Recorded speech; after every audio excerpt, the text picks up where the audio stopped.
के शर्मा को बहुत ठंड लग रही है, शॉल पहन के बैठे हैं। लेकिन के शर्मा, ये 370 400 कैसे होगा भाई? जरा आंकड़ा तो बताइए। मैंने इतने सारे राज्य बता दिए, वहां पर आप मैक्सिमम सीटें जीत चुके हैं, कहां बढ़ाएंगे? 303 से 370 कैसे होगा? मानक जी, पहली बात तो 370 माननीय प्रधानमंत्री जी ने कहा है, तो ये निश्चित रूप से मान लीजिए, क्योंकि ये मूल मंत्र माननीय प्रधानमंत्री जी ने ही दिया कि जो हम संकल्प करते हैं, संकल्प से सिद्धि तक की यात्रा करना, ये भारतीय जनता पार्टी का ये कार्य हमारा है। और जो संकल्प माननीय प्रधानमंत्री जी ने किया, जिस चीज़ का शिलान्यास किया, उसका लोकार्पण भी माननीय प्रधानमंत्री जी ने किया है और ये पूरे देश ने देखा है।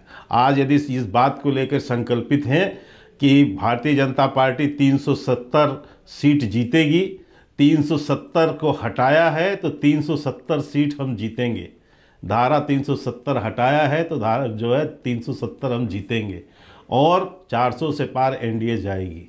निश्चित तौर से हम इस बड़े लक्ष्य को हम लेकर चल रहे हैं और पूरा विश्वास है, पूरे कार्यकर्ताओं में जमकर जोश है और जी जान लगा देंगे माननीय प्रधानमंत्री जी के इस लक्ष्य को पूरा करने। नहीं, पर सीटें कौन से राज्यों में बढ़ाएंगे, जरा ये तो बताइए। आप तो पूरे देश में घूमते हैं, सुन लीजिए, पिछले चुनाव में भी घूम के आए थे बहुत सारे राज्यों में।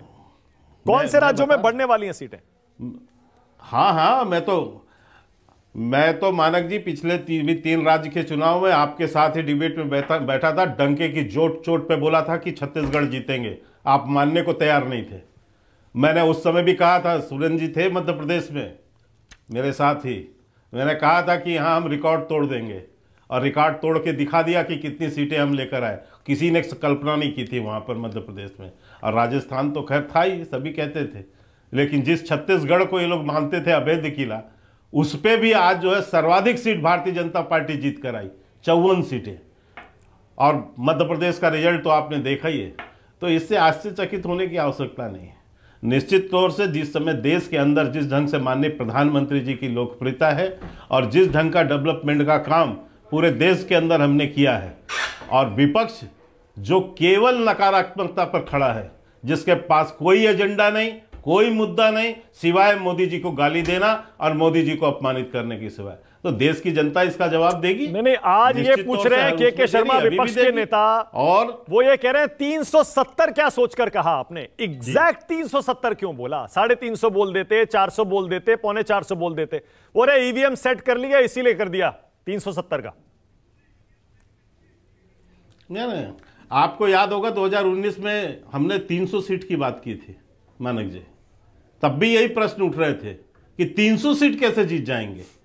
आखिर 303 सीट जीते ना हम, 370 का लक्ष्य रखा है, हो सकता है 375 भी जाए हम, इसमें कौन सी बड़ी बात है। 300 का सीट पिछली बार आप 2019 का निकाल के देखिए बयान, कहा था कि नहीं कहा था कि 300 सीट जीतेंगे? कोई सोच सकता था? 282 सीट थे हम 2014 में, 303 सीट में चले गए ना, 300 से ऊपर गए ना। पर 282 और 303 में सिर्फ 21 सीटों का फायदा हुआ आपको 5 साल के चुनाव में। इस बार 303 से 370 मतलब 67 सीटें, और 67 सीटें कौन से राज्य से आएंगी के शर्मा? अरे आप देखते हैं, आप चुनाव में आने दीजिए ना, चुनाव आने दीजिए, आपको दिख जाएगा। आपने कल्पना किया था कि मध्य प्रदेश में? मैं तो पूछ रहा हूं, इतनी सीटों की कल्पना थी क्या आपको? अरे भाई, लेकिन एमपी में तो आप जीत चुके ना, 28 जीत चुके 29 में से। छत्तीसगढ़ में अब 29 में से 35 तो जीत नहीं सकते। नहीं, अरे तो हम बंगाल में क्यों नहीं बढ़ेंगे? हम उड़ीसा में क्यों नहीं बढ़ेंगे? हम तेलंगाना में क्यों नहीं बढ़ेंगे? हम तमिलनाडु में क्यों नहीं बढ़ेंगे? आंध्रा में क्यों नहीं बढ़ेंगे? पंजाब में हम क्यों नहीं बढ़ेंगे? मैं एक बात पूछता हूं मानक जी, मुझे बताइए, 2014 में पश्चिम बंगाल में आप सोच सकते थे कि 2019 में हम 18 सीट जीत जाएंगे? कोई कल्पना करता था उस समय? हम 18 सीट 42 में 18 जीत कर आए कि नहीं आए वहां? ये पश्चिम बंगाल की मैं बात कर रहा हूं, ओके, जहां हमारी 3 विधानसभाएं होती थी, मात्र 3 विधानसभा सीटें थी हमारे पास। उस समय हम वहां पर 2019 में 18 सीट जीत के आए। कोई कल्पना कर सकता था पश्चिम बंगाल में? और आज क्या आप सोचते हैं कि पश्चिम बंगाल में हम जो है कम से कम 30 से 35 सीट नहीं जीत सकते आज? ठीक है, okay, okay, all right. Surendra Rajput, जिस समय 3 विधानसभा मात्र हमारे पास थी। ओके सुरेंद्र राजपूत, आज उड़ीसा में हमारे, आज उड़ीसा की सीट देखो, आप महाराष्ट्र में देखो। अरे कांग्रेस को आज ही जब ये ईवीएम का बहाना लेके खड़े हो गए तो हमें समझ में आ गया कि कांग्रेस हार मान चुकी है, ओके, हार मान चुकी है।